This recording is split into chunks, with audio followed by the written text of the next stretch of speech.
we will be using yung C language and do while and for loop yung ito-topic natin for this tutorial.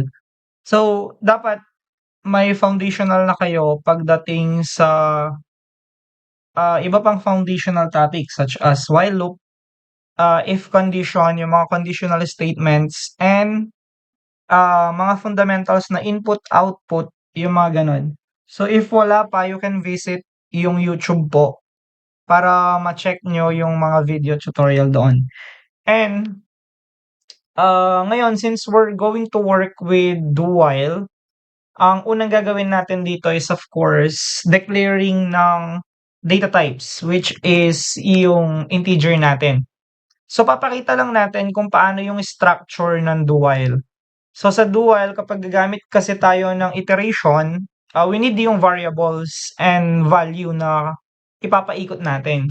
So ang variable natin dito ay I yung gagamitin, and then yung magiging value niya ay 1.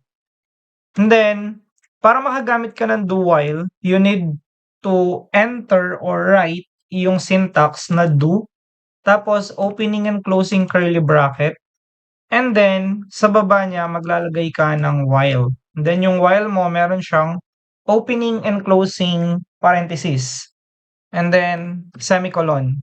So para saan yung parameter natin dito? Ginagamit natin yung loob ng parameter na ito or yung opening and closing parenthesis para ilagay yung magiging condition natin. Let's say ang condition natin, magbibilang tayo ng 1 hanggang 5. So meron tayong variable na I dito. So siya yung gagamitin natin. And then since ang gagawin natin ay magbibilang ka ng 1 to 5, so ang gagawin mo less than equal to 5 para makuha mo yung condition na makakapagbilang siya ng 1 to 5 na numbers. Mag-i-start ka sa 1 dahil yung I mo, value niya ay 1. So, ang gagawin natin, kailangan sa 1 na yan, makapag-add tayo ng 1 para mag-equal siya sa 2. Then, mag-add ka ulit ng 1, then mag-equal siya sa 3, add ka ng 1, equal siya sa 4, then add ka ng 1, equal naman siya sa 5. So that will be yung end ng condition natin.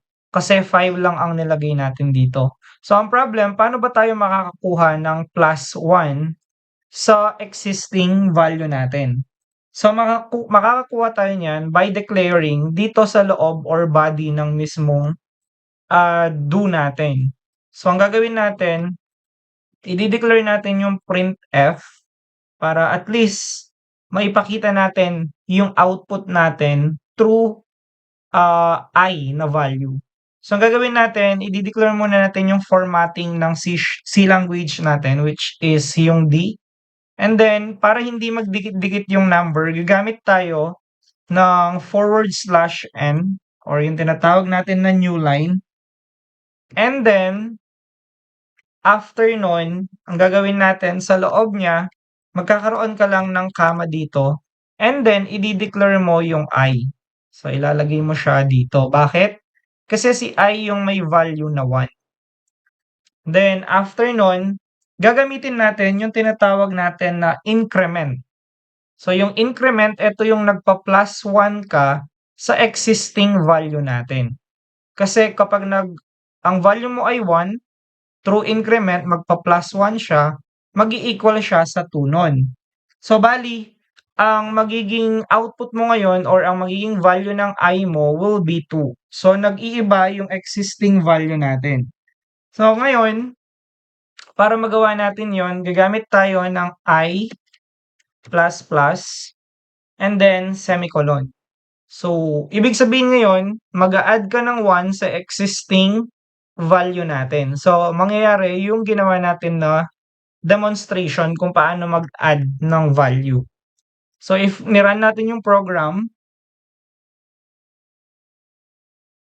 ito siya. So, kung mapapansin nyo, ang output natin ngayon ay 1 hanggang 5 siya.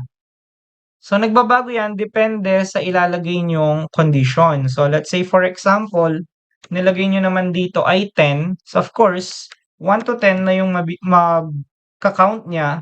And then ito, Maggo-go through siya hanggang 10 na value. Then 'pag na-run natin, ayan siya. So hanggang 10 na yung magiging value natin dito.